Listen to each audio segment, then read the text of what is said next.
ஒரு பாத்திரத்தில் வந்து ஒரு 1 லிட்டர் தண்ணி கொதிக்க வச்சுருக்கேன். இதில் 1 ஸ்பூன் மஞ்சள் பொடி போட்டிருந்தேன்.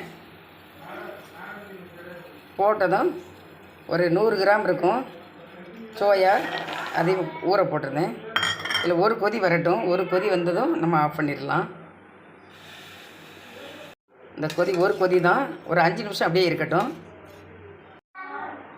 உருளைக்கிழங்கு வேக வச்சு எடுத்து வச்சுருக்கேன். இது வந்து இப்போ கேரட் திருவல் இருக்குல்ல, அதில் வச்சு சீவிடுறேன் நான். மைதா மாவு வந்து பெரிய ஸ்பூனுக்கு 2 ஸ்பூன் போட்டு வச்சுருக்கேன். இப்போ வந்து இந்த சோயா வந்து நல்லா ஊறிட்டு பாருங்கள். இதை எடுத்து ஒரு வடிகட்டியில் வச்சு வடித்து எடுத்து சிக்கன் தண்ணியை பூரா புளிஞ்சு எடுத்துடணும். புளிஞ்சிருந்தேன். உருளைக்கிழங்கு நல்லா திருவி வச்சுட்டேன். இது மசிச்சு எடுக்கிறனால எடுத்துடலாம், நம்மளுடைய விருப்பம்தான். மஞ்சள் பொடி போட்டிருக்கேன். இதில் வந்து காயப்பொடி போட்டிருக்கேன். ஈரப்பத்தில் அது உறிஞ்சிட்டு பாருங்கள். இது கரும் மசால் பொடி சிறிதளவு, 1 ஸ்பூன் காரப்பொடி, மல்லிப்பொடி சிறிதளவு, மஞ்சள் பொடி, சாட் மசாலா சிறிதளவு, உப்பு, இஞ்சி பூண்டு பேஸ்ட்டு சிறிதளவு, அரை குறையாக தட்டி வச்சுருக்கேன். சிக்கன் புளிஞ்சிட்டேன் பாருங்கள். இப்போ தண்ணி இல்லாமல் பாருங்கள். இந்த மாதிரி சிக்கன் புளிஞ்சிடணும். இது எல்லாத்தையும் இப்படி புளிஞ்சிட்டு நான் காட்டுறேன்.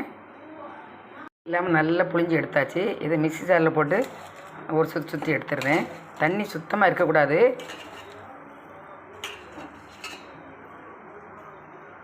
சுற்றிடுவேன். இப்போ அரைச்சி எடுத்தாச்சு. எல்லாத்தையும் அதில் ஒன்றா கலந்துடுறேன்.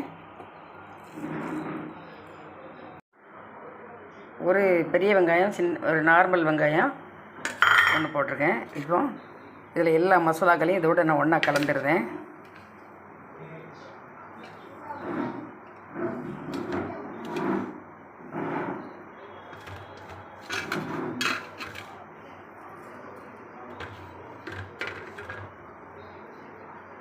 கலந்து நல்லா பிசைஞ்சு விட்டுக்கிடணும் ஒன்றா. கரண்ட் ஏற்றி பிசைகிறத விட கையேற்றி நல்லா ஒன்று கலந்து பிசைஞ்சு எடுத்துக்கிடுங்க. இதில் வந்து 2 ஸ்பூன் கடலை மாவு, 1 ஸ்பூன் அரிசி மாவு, இதையும் ஒன்றா கலந்துக்கிடணும். கலந்துட்டு நல்லா இந்த வடைக்கு கலந்துக்கிடுவோம்ல, அது மாதிரி நல்லா கலந்து விட்டுறணும். தண்ணி எதுவும் ஊற்றக்கூடாது. அதில் உள்ளதே நம்மளுக்கு இறுகி நல்லா வந்துடும். அது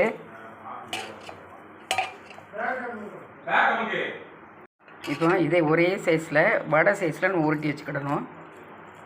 உருண்டையாக உருட்டிக்கிட்டு நம்ம வடை சைஸ் தட்டோம்ல, அதே மாதிரி ஒன்று போல் தட்டணும். ஒரு கீரல் இல்லாமல் ஒன்று போல் இந்த மாதிரி தட்டி எடுக்கணும். எல்லாத்தையும் இப்படி தட்டு காட்டுறேன். வாங்கி வச்சுருக்கேன். இதை வந்து பவுடர் பண்ணி வச்சுக்கிட்டேன்.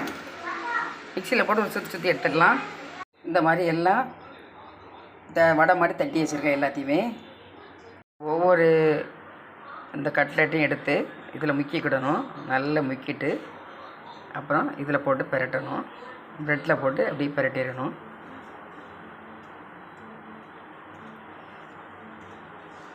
இப்படி பிரட்டி எல்லாத்தையுமே எடுத்து வச்சுருந்தேன். ஒன்று போல் மைதா மாவில் ஒரு கோட்டிங் கொடுத்து ப்ரெட்டில் போட்டு அப்படி எடுத்து வச்சிட்டேன் எல்லாத்தையுமே. இன்னுமே எண்ணெய் சூடாகிடுச்சு. எண்ணெயில் போட்டு ஒன்று ஒன்றா எடுத்துடலாம். இந்த இது பிரட்டி போட்டேன் பாருங்கள்.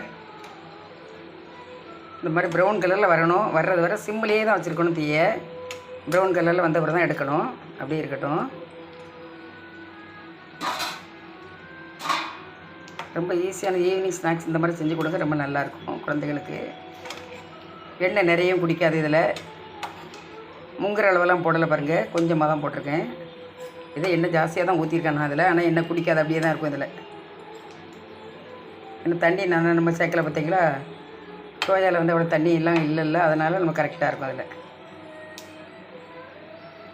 வெந்துட்டு எடுத்துடலாம். நேரம் ஒன்று போல் மாறிட்டுப்பாங்க 2 பக்கமும். இந்த மாதிரி கலர் வரணும். ப்ரௌன் கலரில் வர விட்டு எடுத்தால் தான் நல்லாயிருக்கும். எண்ணெய் நல்லா வடிச்சிடணும். வடித்து தான் எடுக்கணும் ஒன்று ஒன்றா.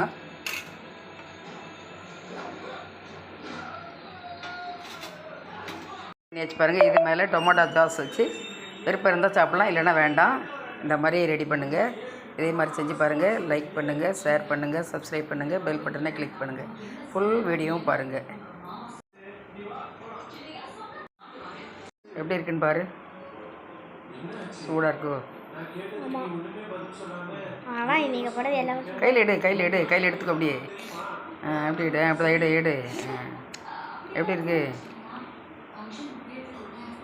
நல்லா இருக்கா? சூப்பராக இருக்கு. தேங்க்யூ.